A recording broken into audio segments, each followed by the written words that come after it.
আসসালামু আলাইকুম।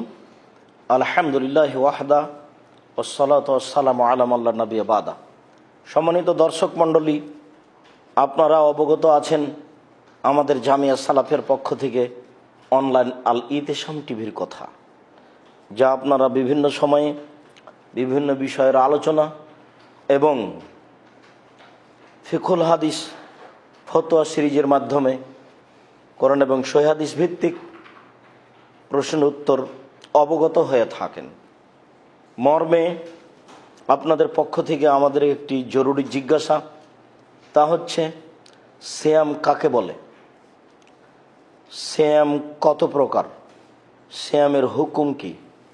একসাথে দেখি আপনাদের অনেক জিজ্ঞাসা। সম্মানিত দিনী ভাই বোন, বিষয়গুলি খুব সুন্দর, অবগত হওয়া এবং সে অনুযায়ী আমল করা ভালো। সিয়াম কাকে বলে? সিয়াম শব্দের আভিধানিক অর্থ হলো বিরত থাকা। শরীয়তের পরিভাষায় ফজরের আজান থেকে নিয়ে সূর্য ডোবা পর্যন্ত খাওয়া পান করা, স্ত্রী মিলন, যাবতীয় অপছন্দ কথা ও কর্ম থেকে বিরত থাকার নাম সিয়াম। এ কারণে আমরা আপনাদেরকে বিভিন্ন সময়ে বলে থাকি যে আমরা সিয়াম বলাতে অভ্যাসী হই, রোজা নয়। কেননা রোজা আর সিয়াম এক নয়। রোজা মানে হচ্ছে উপবাস থাকা, না খেয়ে থাকা। যারা অমুসলিম তারাও তাদের এক কিছু নির্ধারিত দিনে উপবাস থাকে, না খেয়ে থাকে, এবং তারা মনে করে এটি একটি ইবাদত। কিন্তু সিয়াম শুধু না খেয়ে থাকার নাম নয়, অনেক কিছু থেকে বিরত থাকার নাম সিয়াম।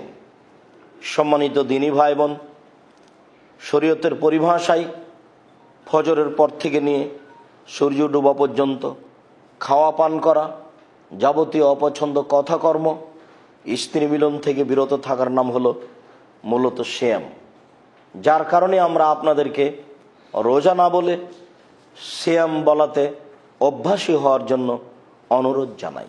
সিয়ামের প্রকারভেদ, যদি এই কথা আমরা স্পষ্টভাবে স্বাভাবিকভাবে বলতে চাই, তাহলে এইটাই বুঝতে হয় যে সিয়াম দুই প্রকার। এক প্রকার সিয়াম হচ্ছে নফল, আর এক প্রকার সিয়াম হচ্ছে ফরজ। তবে প্রকার হিসাবে যদি এটাও ধরা যায় যে মানুষ যদি নিজের উপরে সিয়াম পালন করাকে মানত হিসাবে গ্রহণ করে, তখন তার মান আরো ভিন্ন হয়ে যাবে, মানে তখন করাই লাগবে। কেউ যদি মানত মানে যে আমি এই কারণে 3 দিন সিয়াম পালন করব, আমি এই কারণে একদিন সিয়াম পালন করব, তাহলে তাকে সেই মানত পূর্ণ করতেই হবে জরুরিভাবে। যদি তার পক্ষে সম্ভব না হয়, তাহলে তা কাফফারা দিয়ে তাকে সেখান থেকে ফিরে আসতে হবে। যদি সে কাফফারাও দিতে না পারে, নিজেও করতে সক্ষম না হয়, তাহলে সে সিয়াম তার উত্তরাধিকারী হিসাবে যারা থাকবে তাদেরকে পালন করতে হবে। তার মানে যে জিনিসটি তার নিজের উপরে জরুরি করে নিয়েছে মানত হিসাবে, সেটি তার উপরে আরো গুরুত্ব সহকারে ফরজ হিসাবে চেপে গেছে, যা তাকে পালন করতেই হবে।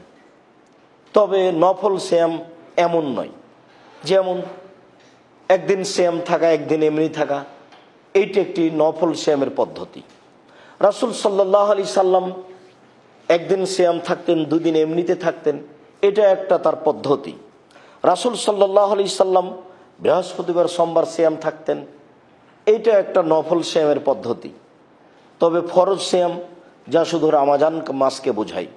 সম্মানিত দিনী ভাই বোন, আমরা এই হিসাবে সিয়ামকে 2-3 ভাগে ভাগ করতে পারি। তবে মূলত আমরা বুঝব সিয়াম 2 ভাগে বিভক্ত। একগুলি হচ্ছে ফরজ, যা রমজান মাসে করে থাকি, আর একগুলি হচ্ছে নফল, যা বিভিন্ন সময়ে বিভিন্ন পর্যায়ে করে থাকি। এরপরে সিয়ামের হুকুম। সিয়ামের হুকুম তো যেগুলো রমজান মাসে করি সেগুলি ফরজ, করতেই হবে, ছাড়ার কোনো সুযোগ নেই। কেউ যদি অলসতা করে একদিন সিয়াম ছেড়ে দেয়, তাহলে তাকে সেই স্থানে একদিন সিয়াম পূর্ণ করতে হবে। আর কেউ যদি পারিবারিকভাবে স্ত্রী মিলনে একদিন সিয়াম ছেড়ে দেয়, তাহলে সেখানে তাকে পরস্পর 2 মাস সিয়াম পালন করতে হবে। অন্যথায় 60 জন মিসকিনকে 1.25 কেজি করে খাদ্য প্রদান করতে হবে। বিষয়টি অতীব জটিল। রমজান মাসের সিয়াম ফরজ, যা আমরা কোরআন মাজিদের আয়াত এবং একাধিক হাদিসের মাধ্যমে অবগত। তবে নফল সিয়ামগুলি আমাদের উপরে ফরজ নয়। রাসূল সাল্লাল্লাহু আলাইহি সাল্লাম সিয়ামের প্রতিদান অনেক বেশি মর্মে সিয়াম পালনের জন্য উদ্বুদ্ধ করেছেন। তবে ধারাবাহিকভাবে প্রতিদিন সিয়াম পালন করতে নিষেধও করেছেন। যারা প্রতিদিন ধারাবাহিকভাবে সিয়াম পালন করবে তারা সিয়ামে কোনো নেকি পাবে না, এ কথাও রাসূল সাল্লাল্লাহু আলাইহি সাল্লাম বলেছেন। এতে আমরা স্পষ্ট বুঝতে পারছি যে নফল সিয়াম আমাদের প্রতি ফরজ নয়, তবে আমাদের করা উচিত। এতে আমরা পরকালে অনেক সফলতা, অনেক বিনিময় পাব, বিনিময়ে জান্নাত পাব ইনশাআল্লাহ। যার কারণে আমরা সকল দিনী ভাই বোনকে মাঝে মধ্যেই নফল সিয়াম পালনের জন্য অনুরোধ জানাই। বিশেষভাবে প্রতি বৃহস্পতিবার, সোমবার রিপোর্ট হিসাবে নফল সিয়ামের জন্য অনুরোধ করি। বিশেষভাবে শাবান মাস আসলে প্রথম শাবান থেকে নিয়ে একটানা 15ই শাবান পর্যন্ত সিয়াম পালনের জন্য অনুরোধ করি। এতে আল্লাহ বেশি সন্তুষ্ট হবেন এবং রিপোর্ট দেখার সময় দেখবেন যে আমরা সিয়াম আছি।